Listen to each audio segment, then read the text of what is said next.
What is up, everyone? Let's do a video. It's been a while, and I think this is the perfect video to come back to doing a little deep dive into the upcoming TIE Avenger, which has popped up on several stores. Me hire, me here, me hype, me here. I don't know how to say it. Whatever.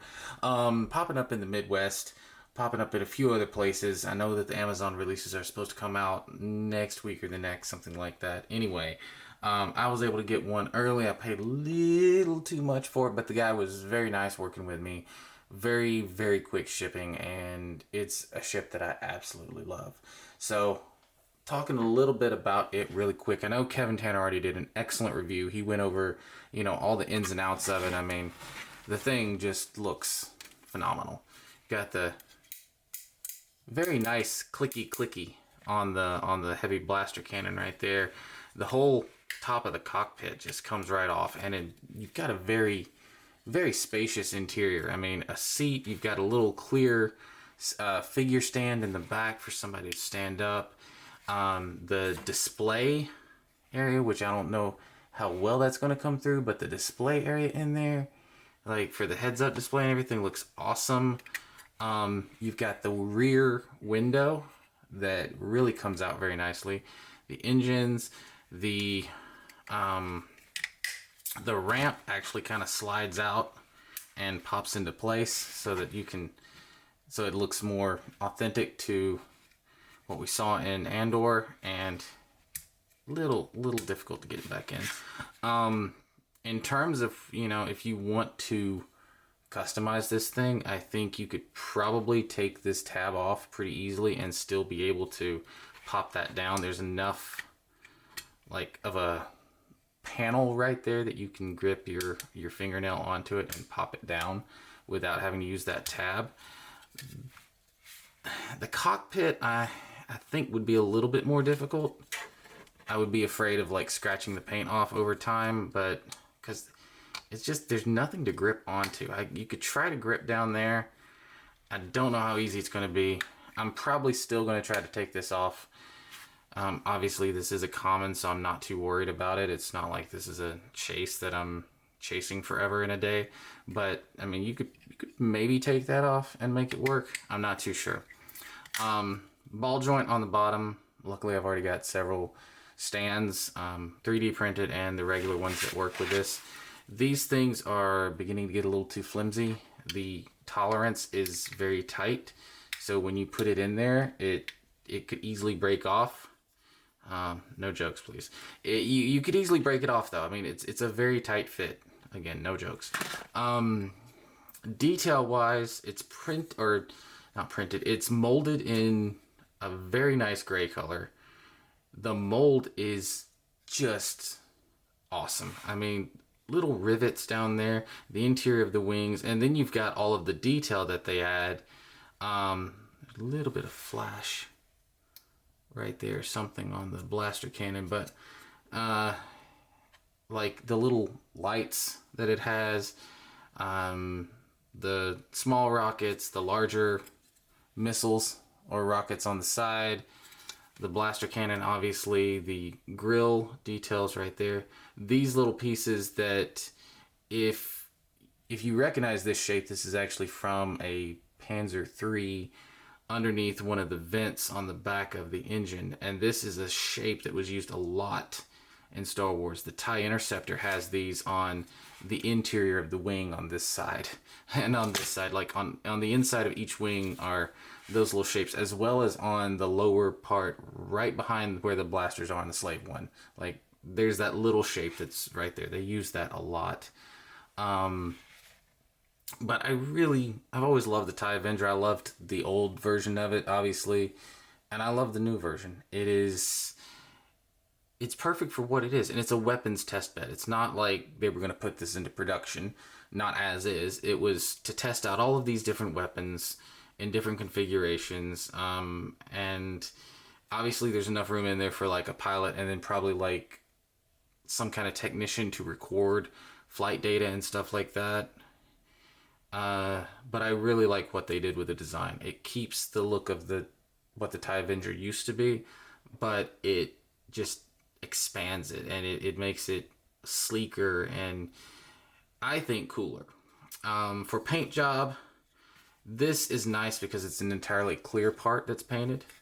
Then you've got the different panels that are painted as well as some detail here. All of the rockets are painted in like a gunmetal silver color. Cassian himself looks really nice. I mean, there's no complaints there. His beard's a little off on mine, but you could repaint that easily. I think they did a fantastic job with Cassian. This one comes in at 15.7 centimeters, making it 1/85th scale. The Hallmark Ornament that I bought earlier in October, this one was 15.3 or something like that, so it was 1/88th scale, a little bit smaller. The paint job on this one I think is a tad better, as well as the detail being a little bit better. You know, these guns have are drilled out a little bit. There's a little bit sharper detail in a few areas. The underside, obviously, instead of having the big gap for the clear stand, you've got some detail down there. But the problem with this, if you can see, is it was molded in a very light gray color. What we saw on screen was somewhere in between these two shades. It wasn't this almost white gray, but it wasn't quite this dark.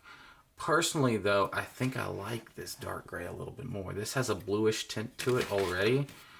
I just wish they'd done a little bit more panel painting on a few things. Maybe they could have added in like the little red caution labels. I think that would have been really nice to see. But overall, I really think that Jazwares did a phenomenal job with this, and I'm glad that we are getting these very complicated models now rather than in series 1 or 2 when they were still trying to work out some of the kinks and some of the bugs. In terms of accuracy, I want to point out one thing that I think is awesome. They did a great job with this, and I'm going to show off something else really quick if I can find it. Here we go. Okay, so boom. So this is a 3D print of a 1/48 scale TIE Avenger. Obviously, this thing's a lot bigger. The canopy, the front canopy, or cockpit rather, the cockpit window, is turned a little. It's slightly turned, unlike all of the other TIE models that have the little vanes, whatever, window panes or whatever that you want to call them, pointing up and down. This one has them turned. So normally on a TIE, on every single other TIE model, it's like this, right? Every single other one, it's like that. For the TIE Avenger, they turned it a little bit. And that's also a nod to the original trilogy, which they repeated in Rogue One, and The Force Awakens actually copied this and just did it for the heck of it. But the interior shots from TIE fighters, all of the TIE fighters in A New Hope, were done like this. Instead of, but again, on the outside, they were turned. And I think, I don't know why they did that, but I always thought that was a neat thing that even Rogue One and The Force Awakens captured and redid when they did some interior TIE fighter shots. I thought that was a nice homage to the mistake that they made in filming the originals. But obviously this is definitely homage because they've rotated the front canopy part just a little bit to make it look a little bit different. Jazwares captured that perfectly, and I'm glad that they did, because I think that's something that could have easily been missed. But I think they're getting better at catching all the detail. You know, obviously when they were first starting out, they made a few mistakes. You know, they gave us the wrong A-wing. Some of the gunships there were some wonky things on that I had issue with. B-wing, the S-foils were a little bit too long, but overall I think they're getting much better at getting the details correct. In terms of the wings, I'll try to get this on screen. This is a 1/48 scale print, so it's huge, and I've still got to sand some stuff down before I can even glue these things together. But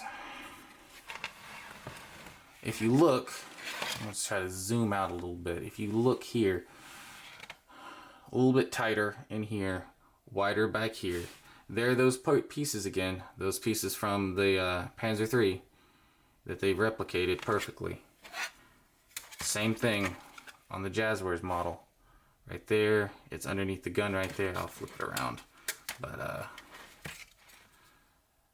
I mean, they captured just about everything. Even there's a little grid mark right where my thumb is right there. And that's right there on the real model. So, and this was based off of tons and tons of research and screenshots. I'll put a link to Nerdmaker 3D. I got this, I was a Patreon of his, and his version of this was spot on. I can't find any issues with it. But the paneling of everything that they did, all of the different panels where the panel lines are, all of that is correct. The little greeblies that go along the wings are correct. It's hard to turn this over and like show the underside of the wings. Unfortunately, the wings are glued on as far as I can tell. And I'm afraid of popping them off just because, you know, I don't want to do that yet. There's some greebling on the inside there that is just like on the bigger model. And if we go to the rear, which you can see this one was printed very nicely, you again get some of those same Panzer III shapes. Down here, they did a very good job at replicating some of that. I think they actually added a little bit more here than what's on this model, but overall, I can't really find a lot to fault there. I think the detailing is really awesome. They've even got detailing on the inside, right in, I can't really point to it on camera, but on the inside of this hull piece that just looks phenomenal. And of course, you've got the big rear-facing window right there. Overall, this one looks cool. And the Hallmark Ornament did not paint the window, so that would also be very difficult to do. The Hallmark did the same kind of like fire extinguisher details on either side that are not on this model, but I think these pieces are actually printed. I think these pieces are printed separately and you have to glue them on. So I think those details are correct. They're just not on the big model that I have because I haven't glued those on yet. But again, I think they did a great job. The manufacturer, like Jazwares Limited, all of that stuff, information is right in there on the wing. It's very well hidden. I wish it was completely hidden, but all things aside, I think that's a perfect place to put it. It's not as garish as the Made in China stuff that was on the Probe Droid pod. There's also some Made in China stuff that's right in there, if you can see it. That would probably be pretty easy to remove with some isopropyl alcohol and a little bit of diligence. I haven't done that yet, but I'll probably get around to it. And again, I'm probably going to take the tabs off just because I don't like the look of these tabs. I understand. I know why they put the tabs on there, but I think you could get this one open. I know you could get this one open without the tab on there.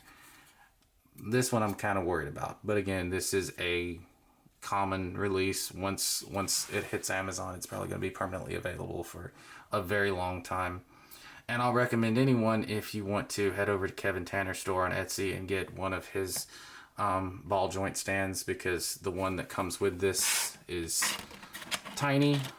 I love that they're doing stands. I don't mean to complain. I love that they're doing stands, but this is very short, and if you want to put it into some kind of pose that is like dynamic, it's going to be basically hitting the table. Like it's gonna hit the table. So if you want a cooler stand that can really display this thing the way that it needs to be displayed, head over to his store or check out some of the other guys that do stands, because I know that there's a lot of people that do stands now. I've just known Kevin for a long time, so I don't mind touting his products because he does a great job with his stuff. It's very straightforward, very simple. Yeah, I think that's it.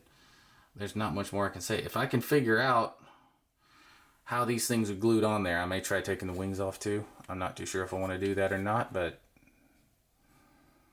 I'd like to see how they're glued on, to see if they could be popped off. I think, actually now that I'm looking at it, I think I see some glue in there. It's kind of hard to see, But that's not gonna work. Let's see if that brightens it a little bit. You can kind of see some of the glue marks in there. So I think there's some glue in there. Not a big deal, but I think the wings are glued on, unlike the previous TIE Fighter releases where they weren't really glued on. Anyway, guys, I wanted to do a nice little Avenger overview and review.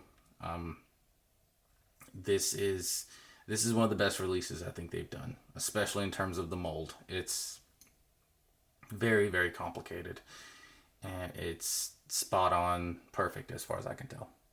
Anyway, guys, thank you guys for sticking it out and staying with me, and hopefully we'll get some photos of this thing up on Rebel Scale soon, as well as the rest of the stuff that should be coming in from Series 10 in the upcoming weeks. And yeah, stay tuned and take care.